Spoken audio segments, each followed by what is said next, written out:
할렐루야. 우리 서로의 얼굴을 마주하며 인사하도록 하겠습니다. 하나님의 평화가 당신과 함께하기를 원합니다.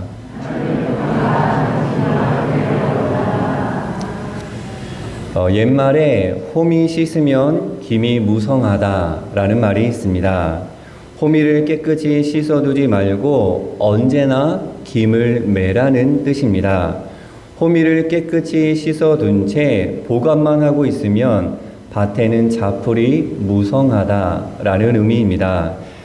자, 하나님을 믿는 사람들이 신앙생활을 하다 보면 삶 가운데 이 자라는 자풀들이 있습니다. 쓴 뿌리들이 있는 것입니다.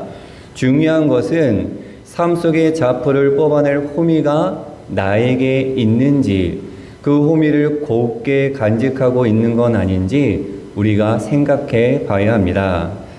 사랑하는 영진의 하늘 가족 여러분, 마음속의 호미, 신앙생활의 호미를 잘 살펴 이제는 그 호미를 꺼내어 내 신앙생활에 있는 자풀들을, 쓴 뿌리들을 뽑아낼 수 있는 우리 모두가 되기를 축복합니다.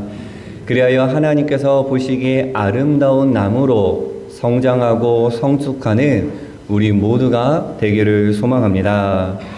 우리가 함께 읽은 시편 126편은 5절과 6절을 통해서 너무나도 잘 알려진 그러한 말씀입니다. 자, 이 구절을 기초로 지어진 찬송가가 496장 새벽부터 우리라는 찬송가입니다. 보통 전도나 아니면 감사 고백할 때 불리우는 그러한 찬송가입니다.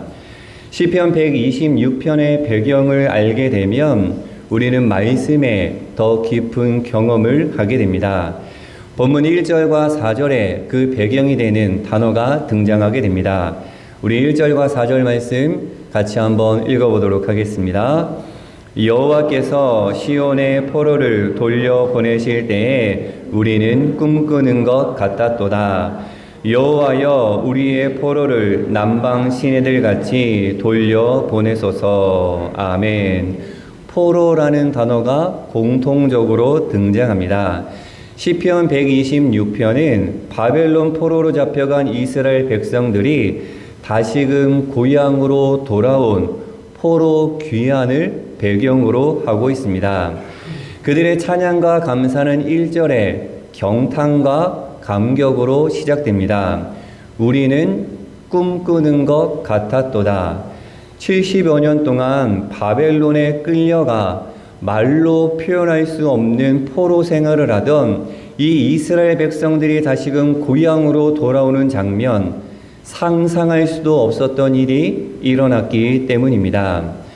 당시 이스라엘 백성들을 다시 유다로 돌아올 수 있도록 허락해 준 왕은 페르시아의 고레스 왕입니다.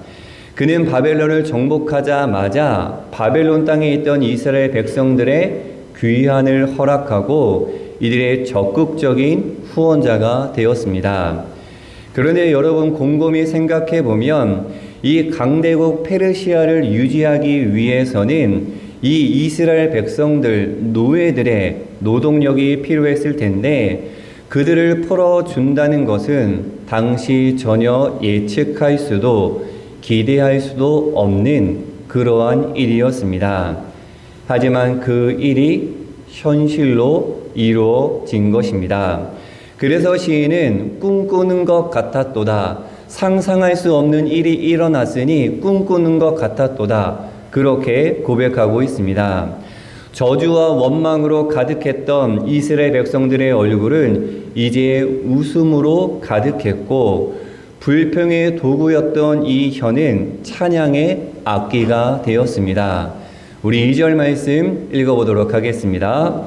그때 우리 입에는 웃음이 가득하고 우리 혀에는 찬양이 찼었도다. 그때 문 나라 가운데에서 말하기를 여호와께서 그들을 위하여 큰 일을 행하셨다 하였도다. 아멘. 바벨론 포로 생활에서의 해방 귀환은 이 자신들의 힘으로는 엄두도 못 내고 기대하지 못했던 그러한 일이었습니다. 이스라엘 백성들의 능력 밖의 일이었습니다. 하지만 이들의 해방을 약속하신 여호와 하나님께서는 페르시아의 왕 고레스를 통해 역사하셨습니다. 이스라엘 백성들은 생각 밖에 있었던 일들이 펼쳐졌기에 이렇게 고백합니다. 여호와께서 우리를 위하여 큰 일을 행하셨으니 우리는 기쁘도다. 하나님 앞에 고백하고 있습니다. 영진의 하늘가족 여러분, 저와 여러분의 삶 속에 이 꿈꾸는 것 같았도다 라는 경탄과 감격의 소리가 흘러 넘치기를 축복합니다. 나의 생각과 나의 방법, 나의 능력과 나의 의지로는 도저히 이루어질 수 없는 일들, 허락될 수 없는 일들이 하나님으로부터는 허락되어진다. 하나님께서는 행하실 수 있음을 전적으로 신뢰할 수 있는 저와 여러분의 믿음이 되기를 원합니다. 그리하여 그 믿음 가운데 저와 여러분의 슬픔이 기쁨의 찬양과 춤으로 변화되기를, 회개의 배옷이 기쁨의 띠로 역전되기를 예수님의 이름으로 축복합니다. 종교 철학자들은 신앙인을 두 부류로 나누기도 합니다. 경탄하는 신앙인과 따르는 신앙인으로 나누게 됩니다.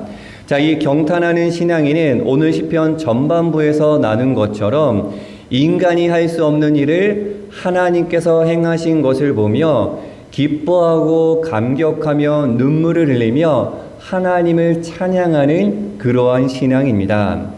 물론 하나님의 역사하심을 경험하며 경탄할 수 있는 것 하나님의 은혜인 줄로 믿습니다. 하지만 우리는 이 경탄하는 자리에 머물러 있어서는 안 됩니다. 감격에 머물러 이런 기적과 같은 일들이 또 나에게 있기만을 기도하고 그냥 기다려서는 안 되는 것입니다. 여기서 한 발 더 내디뎌야 합니다. 경탄하는 신앙에서 따르는 신앙으로 나아가야 합니다. 성숙되어야 합니다. 저 구석에 있던 호미를 꺼내 김을 매는 자풀을 제거하는 어떠한 신앙인이 되어야 하느냐? 따라해 보도록 하겠습니다. 행동하는 신앙인. 다시 한번 행동하는 신앙인. 감격에 머물러 있는 것이 아니라 삶으로 살아내는 행동하는 신앙인이 되어야 합니다. 바벨론 포로 생활에서 해방되어 돌아온 이스라엘 백성들은 이제 모든 것들을 다시 일으켜야 했습니다. 하지만 주변을 둘러보니 모든 것이 부족한 것뿐입니다. 성전은 파괴되어 없어졌고 성벽도 허물어져 있었으며 모든 백성들이 너무나도 힘들고 어려운 상황 가운데 그렇게 놓여져 있는 상황이었습니다. 주변 나라들은 이 돌아온 이스라엘 백성들을 경계하고 때론 전쟁을 일으키는 상황이었습니다. 이러한 어려운 상황 속에 이스라엘 백성들은 어찌해야 할까? 아마도 고레스 왕을 통해 해방시켜 주신 그 크신 여호와 하나님을 먼저 찾았을 것입니다. 당연한 마음입니다. 바벨론에서 이곳으로 보내신 이가 하나님이시니 그 하나님께서 다음 일도 알아서 척척 해주실 것이라 믿고 싶었을 것입니다. 만약 이스라엘 백성들이 이러한 마음으로 머물러 있었다면 그들은 경탄하는 신앙밖에 될 수 없었을 것입니다. 그래서 시편 기자는 4에서 6절을 통해 이야기합니다. 따르는 신앙인이 되라고, 호미를 꺼내어 김을 매라고, 하나님께서 하실 일과 우리가 해야 할 일을 구분하여 삶으로 살아내라고 요청하고 있습니다. 당시 바벨론 포로 생활에서 해방된 이스라엘 백성들 앞에 놓여진 큰 두 가지 과제가 있었습니다. 하나는 아직도 바벨론 포로에서 돌아오지 못한 자들에 대한 것이요, 다른 하나는 이스라엘을 재건하는 것이었습니다. 이 중 첫 번째는 이스라엘 백성들이 노력해도 할 수 없는 불가능한 것으로 하나님께서 다시 한번 역사해 주셔야 했습니다. 그래서 시인은 이렇게 노래합니다. 우리 4절 말씀 읽어보도록 하겠습니다. 여호와여 우리의 포로를 남방 시내들 같이 돌려 보내소서. 아멘. 하나님께서 하실 일을 하나님께 맡기는 신앙 고백입니다. 영진의 하늘가족 여러분, 하나님께서 하실 일과 내가 해야 할 일을 구분할 수 있는 영적인 지혜가 허락되기를 축복합니다. 하나님께서 하실 일에 내가 매달려 애쓰다 지치지 마시고 포기하지 마시고 하나님께서 하실 것, 하나님께 맡길 것은 하나님 앞에 철저히 맡기며 하나님을 신뢰할 수 있는 저와 여러분의 믿음이 되기를 소망합니다. 두 번째는 이스라엘을 재건하는 것. 이 두 번째는 하나님이 아닌 이스라엘 백성들이 손수 땀을 흘려 일해야 하는 것이었습니다. 성전을 쌓고 성벽을 재건하며 농지를 개간하여 무너진 모든 것을 회복하는 것은 하나님께서 하셔야 할 일이 아니었습니다. 이스라엘 백성들이 해야 할 몫이었습니다. 그래서 시인은 이스라엘 백성들을 향하여 이렇게 외칩니다. 우리 5절과 6절 말씀 함께 읽어보도록 하겠습니다. 눈물을 흘리며 씨를 뿌리는 자는 기쁨으로 거두리로다. 울며 씨를 뿌리러 나가는 자는 반드시 기쁨으로 그 곡식단을 가지고 돌아오리로다. 아멘. 시편 기자는 하나님께서 하실 일과 인간이 해야 할 일을 구분하고 있습니다. 하나님, 이것은 우리가 할 수 없으니 하나님께서 도와주셔야 합니다. 하지만 하나님, 이것은 저희의 몫이니 저희가 열심히 살아내 보겠습니다. 고백하고 있는 것이죠. 나의 할 일을 하나님께 미루지 않고 힘겹지만 해야 할 일에 최선을 다하는 바른 신앙의 모습입니다.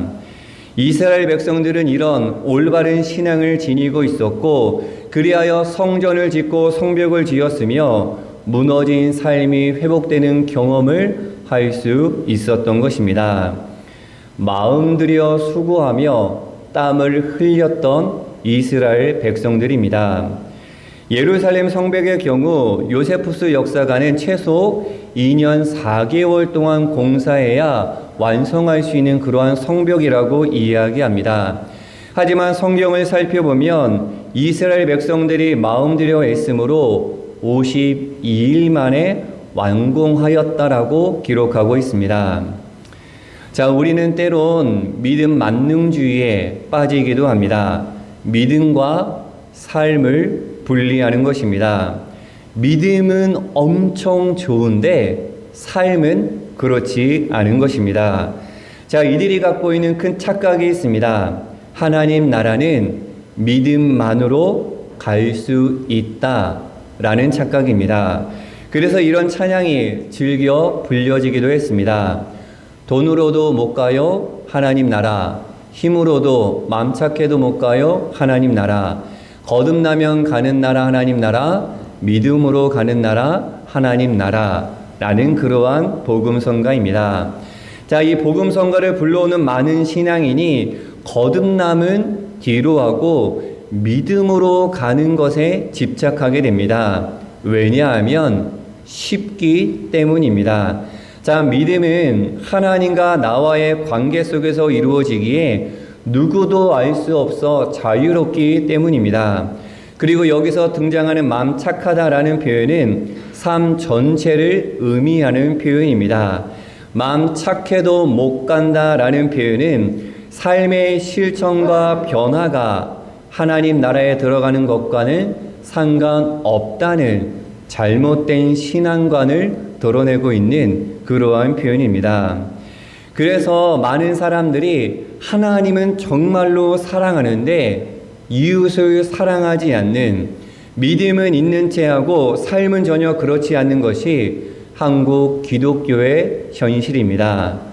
아마 저와 여러분의 솔직한 모습일 것 같습니다.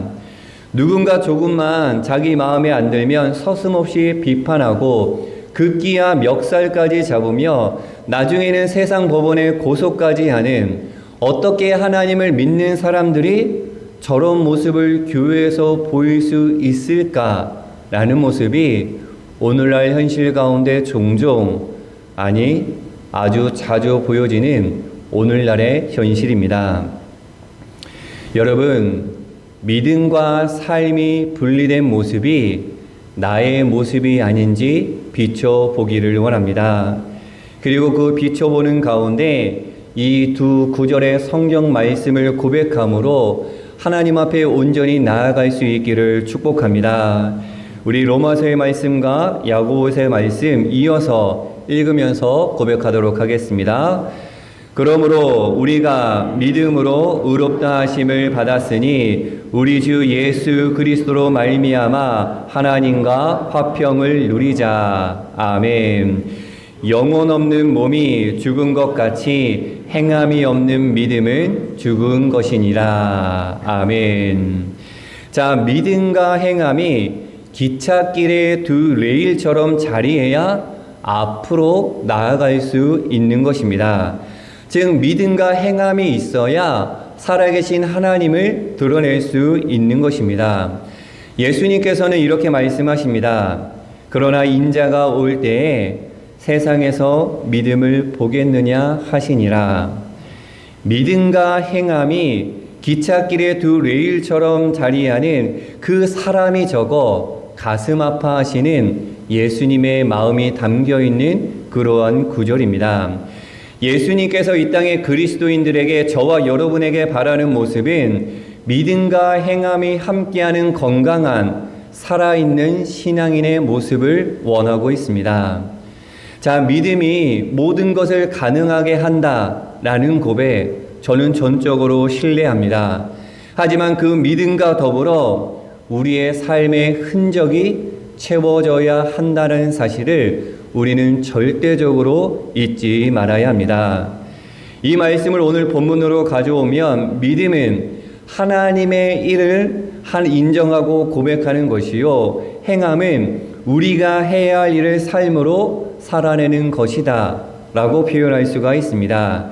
즉 하나님의 일은 하나님께 맡기며 역사하실 것을 믿음으로 고백하고 우리의 몫을 하나님께 미루지 않고 다른 사람에게 미루지 않고 나에게 맡겨진 몫을 삶으로 살아내는 신앙입니다. 이러한 모습이 저와 여러분의 모습이 되기를 축복합니다. 자, 농부는 새벽에 일어나 춥고 배고프고 귀찮지만 묵묵히 쉽지 않은 일들을 행합니다. 그래서 눈물 없이는 씨를 뿌릴 수 없다고 씨는 울며 뿌리는 것이다라고 이야기합니다. 독일의 이와 관련된 속담이 있습니다. 같이 한번 읽어보겠습니다. 씨를 뿌릴 때에는 웃지 말아라. 그렇지 않으면 거둘 때 울어야 한다. 눈물로 씨를 뿌릴 때야 비로소 기쁨으로 단을 거둘 날이 허락된다는 것입니다. 자, 농부에게 요구되는 모습은 씨가 저절로 밭에 뿌려져서 또한 자라서 열매 맺게 해달라는 기도가 절대 아닙니다. 울며 부지런히 씨를 뿌리는 실천적인 삶을 살아내는 것입니다. 오늘날 그리스도인으로서 해야 할 일을 하는 것, 이것이 바로 그리스도인들이 지녀야 할 모습인 것이죠. 영진 하늘가족 여러분, 하나님께서는 우리의 능력과 생각 밖의 일을 행하시는 분임을 전적으로 신뢰하기를 축복합니다. 하나님의 섭리를 경험하는 가운데 경탄하며 감격하며 감사가 넘치는 저와 여러분의 삶이 되기를 축복합니다. 그리고 우리는 그 경탄과 감사, 은혜의 자리에서 결단해야 합니다.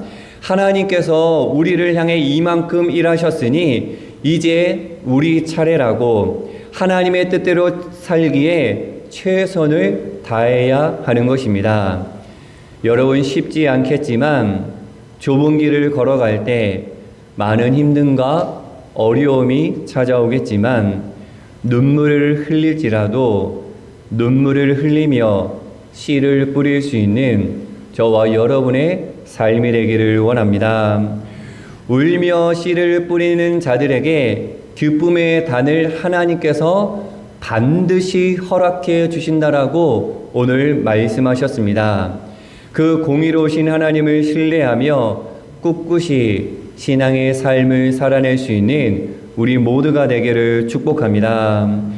사랑하는 영진 하늘가족 여러분, 경탄하는 신앙에 머물지 마시고 따르는 신앙으로 성숙할 수 있기를 원합니다. 그리하여 다시 오실 예수님을 맞이할 때 겸허한 모습으로, 부끄럽지 않은 모습으로 예수님을 맞이할 수 있기를 원합니다. 이미 오신 예수님을 기억하는 가운데 경탄, 기쁨이 넘치기를 축복하며 2024년 12월을 살아가는 우리가 호미를 꺼내어 해야 할 일을 하며 오실 예수님을 당당하게 맞이할 수 있는 저와 여러분, 이 땅의 그리스도인들이 되기를 예수님의 이름으로 축원합니다. 함께 기도하도록 하겠습니다. 사랑의 하나님, 추워지는 계절에 마음도 추워져 움츠러져 주저앉는 우리의 모습을 바라봅니다. 많은 힘들과 어려움 속에 좌절 가운데 낭망하는 우리의 모습을 바라봅니다. 우리가 상상할 수 없는 일을 행하시는 그 하나님을 바라보게 해주시고 그 하나님을 신뢰하게 하시며 하나님의 일과 우리의 몫을 구분하며 하나님께 맡기며 우리가 해야 할 일을 호미를 꺼내 삶으로 살아내게 하옵소서. 우리의 애씀이, 우리의 최선이 하나님께 기쁨이 되게 하시고 하나님을 드러내는 통로가 되게 하여 주시옵소서. 이 땅의 그리스도인들이 호미를 꺼내 해야 할 일이 참 많이 있습니다. 나라와 민족, 영지인교회를 세워가는데 우리가 참 진리를 깨닫게 하시고 우리의 몫을 다할 수 있도록 인도하여 주시옵소서. 그리하여 다시 오실 예수님을 환한 얼굴로, 웃는 얼굴로 기쁨으로 맞이할 수 있는 사랑하는 영진 하늘 가족들이 될 수 있도록 인도하여 주옵소서. 감사드리며 예수님의 이름으로 기도하옵나이다. 아멘.